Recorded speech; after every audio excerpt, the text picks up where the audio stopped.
Be honest, how many times have you checked your phone today? Once? Twice? Or did you stop counting after 50? I get it. I was addicted too.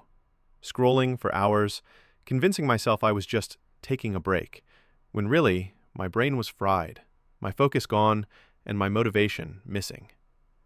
Then one day, something snapped. I finally broke free, and in this video, I'll show you how I did it. No fluff, no recycled advice, just real steps that actually work. Chapter 1. The Wake-Up Call. Picture this. It's 2 a.m., I'm lying in bed, eyes burning, scrolling through videos I won't even remember tomorrow. My alarm's set for 7, but I already know I'll hit snooze 5 times.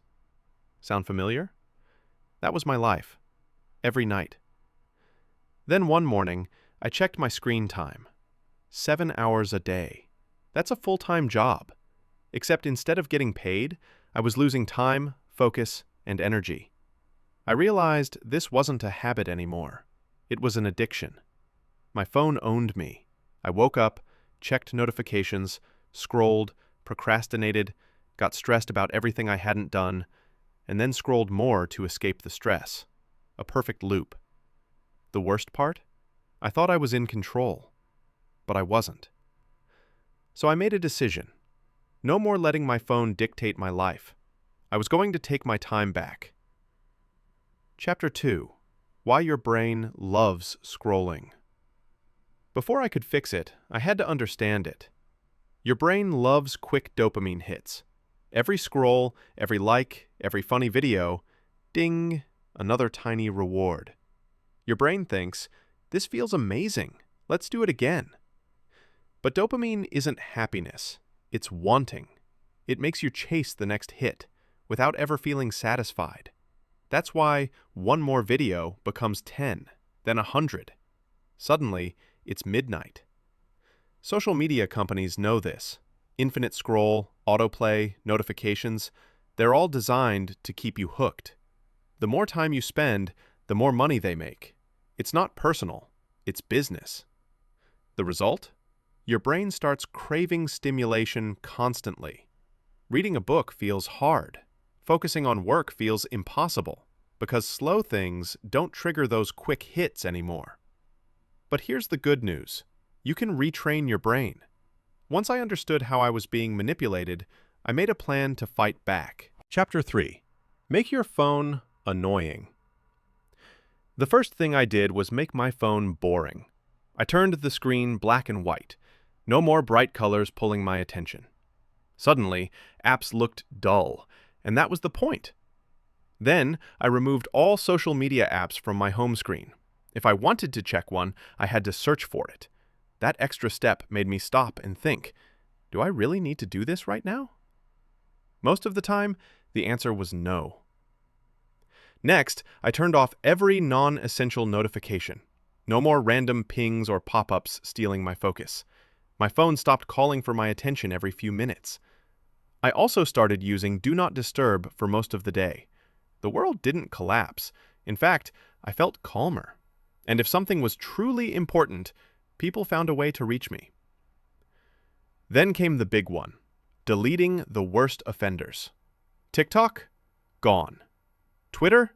Deleted. If I really needed to check them, I forced myself to use the desktop version.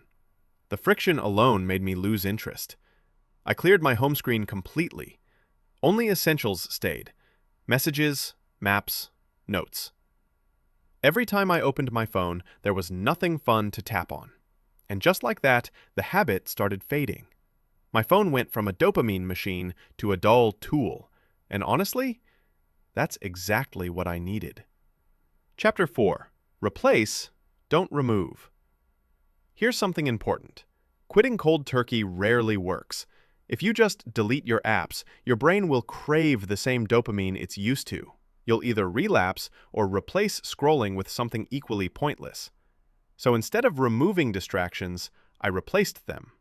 When I wanted to scroll TikTok, I watched an educational YouTube video instead. When I felt the urge to text endlessly, I called someone and actually talked. When I felt bored, I read, even for 5 minutes. Your brain doesn't want silence. It wants stimulation.